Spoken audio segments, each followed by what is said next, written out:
up, boom, bash, Harai Goshi, and off his leg. Harai Goshi, up, boom. So it's a simple and very effective throw.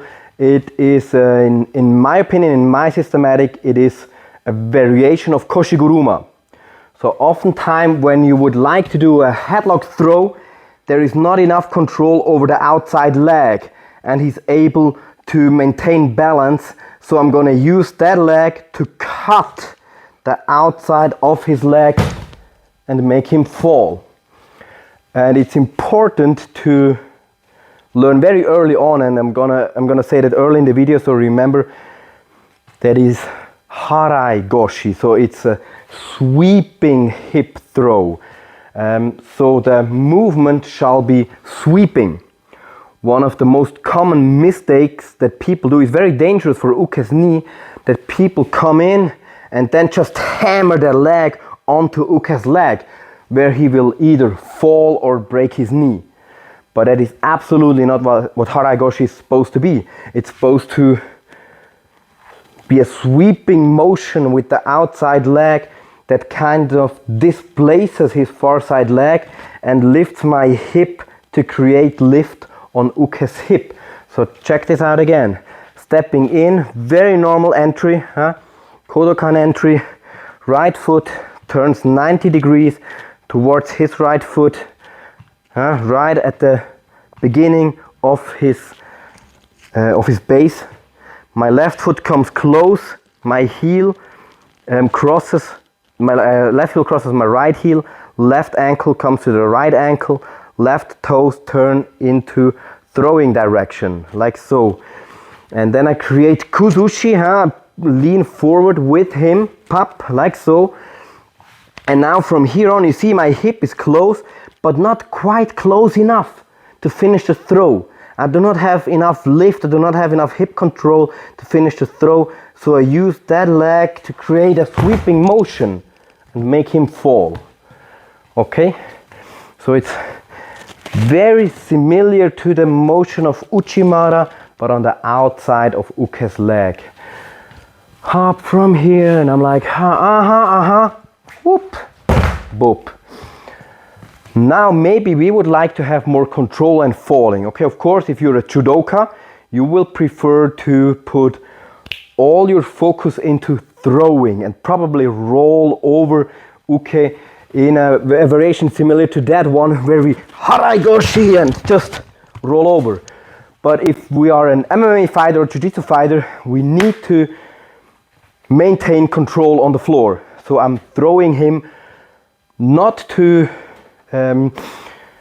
for the sake of the throw itself, but I'm throwing only to improve my position.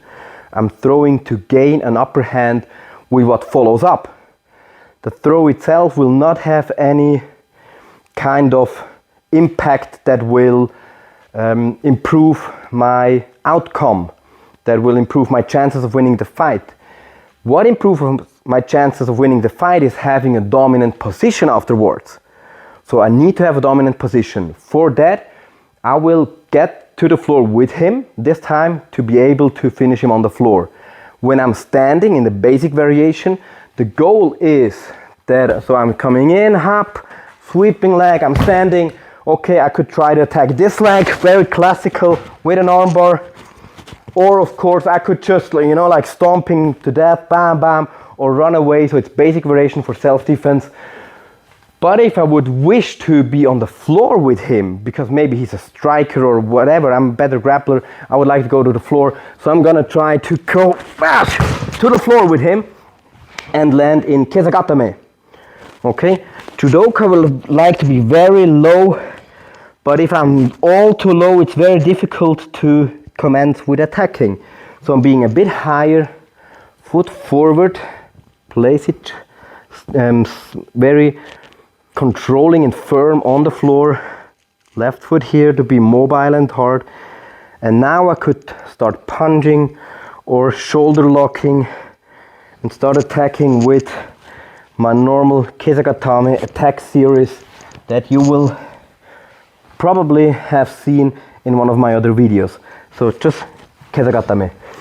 I will use that elbow to break the fall, especially in training, because I do not wish to fall with all my weight on my uke. So I'm coming in, uchikomi, throw, elbow, kesagatame. In competition, of course, I will just hold him as tight as I can and just land with my chest on his chest. And forgive me that I'm not showing this variation right now because I would like to keep my uke for a bit longer. So we're gonna use the elbow to break the fall. So coming in, up, harai, and I will land somewhere around here in kesagatame and then attack. So it's quite a simple throw. Make sure to have forwards kuzushi.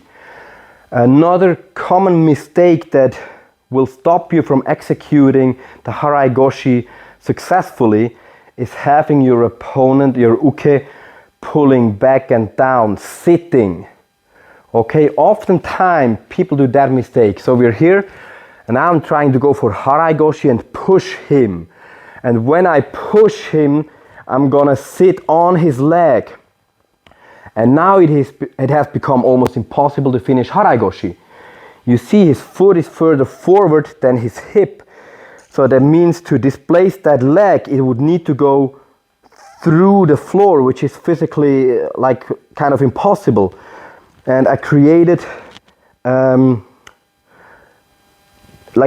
like a seat for me that I'm sitting on. So it's almost impossible to lift his leg now for me. Okay, if I feel that this mistake has happened, maybe I need to go for ken-ken osoto or some similar technique. Instead, look, now his hip is straight above his ankle and I need to create kuzushi, that his hip is forward, further forward than his ankle. Then I can finish the Harai Goshi successfully. So coming in and forward. And now you see I'm under his leg, his hip is sitting on mine. And then I can successfully sweep him. So that's very important with that kind of angles, those wedges, that I cannot sweep a leg that is positioned like that. It needs to be positioned like that, then it can be lifted easily. So create that kind of forward kuzushi and do not just rely on him pushing against me. And now when I'm coming in, I'm sitting on. Instead of this, I'm trying to create an opening. And now while I come in, instead of pushing against him, I'm pulling him on his tiptoe and then, boop, Harai Goshi to successfully throw. So, Harai Goshi, the sweeping hip throw, one of my favorites, one of the best ones, one of the most beautiful executions I've ever seen was GSP against Matt Hughes in like, I don't know, 1950 or something. Was absolutely beautiful. Hope you like that throw as well and hope those cues will help you to successfully throw with Harai Goshi. See you next time.